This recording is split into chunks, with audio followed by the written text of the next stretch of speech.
पूजा की वेदी से जेल तक इस बाबा का सफर काफी घुमावदार है। हजारों की भीड़ बाबा के प्रवचनों पर नाचती है और गाती है।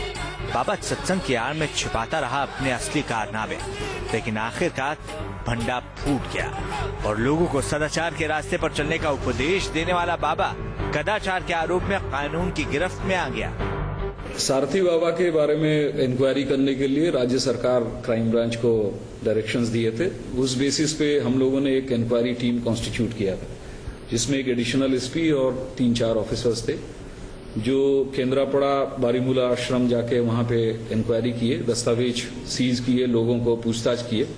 उसके बाद में जब इन्वेस्टिगेशन शुरू किया गया, फिर विटनेसेस को पूछा गया, डॉक्यूमेंट्स सीज किया गया और सर्चेस कंडक्ट करने के टाइम में आश्रम से गोल्ड, सिल्वर और बाकी चीजें भी निकली। ओडिशा में अपने नाम का मंदिर बनाने वाला ये बाबा खुद को भगवान का दूत बताता है। केंद्रपाड़ा इलाके में सारथी नाम एक पहुंचे हुए साधु का नाम है, जो हवा में भभूत पैदा कर देता है। बाबा की जय हो। और अपने हाथ पैरों से शहद टपकने का दावा भी करता है। क्राइम ब्रांच ने जब बाबा को गिरफ्तार किया तो उसकी कलई खुल गई। कहानी शुरू होती है केंद्रपाड़ा के एक गांव से। स्कूल में पढ़ने वाला बच्चा अपने दोस्तों से कहता है कि मेरा मन पढ़ाई में नहीं लगता है, लेकिन मैं जल्द ही ऐसा काम करूंगा कि लोग मेरे पांव चूमेंगे। देखना, बिना पढ़ाई के ही मैं एक दिन बड़ा आदमी बनूंगा, बड़े बड़े लोग मेरे पैर छुएंगे। और फिर एक दिन संतोष रावला गांव और स्कूल दोनों छोड़कर भाग जाता है।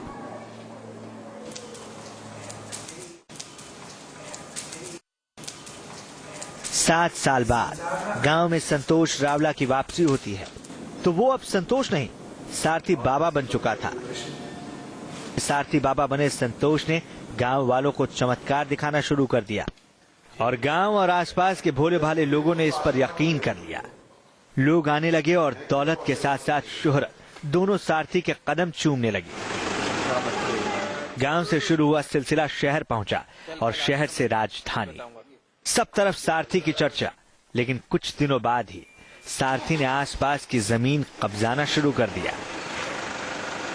बाबा के महिलाओं के साथ रिश्तों को लेकर भी चर्चाएं होने लगी और एक दिन हैदराबाद के एक होटल में बाबा एक युवती के साथ पहुंचा और पति और पत्नी के तौर पर कमरा लेकर बंद कर लिया।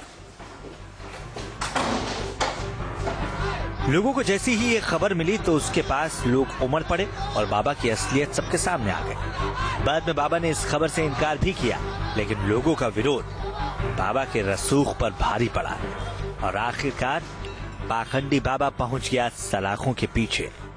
देश में ऐसे कई बड़े ठगों का नाम सामने आया है, जिन्होंने लोगों की श्रद्धा को अपनी ठगी का औजार बनाया है। ऐसे किस्सों के बावजूद भी लोग सावधान नहीं होते।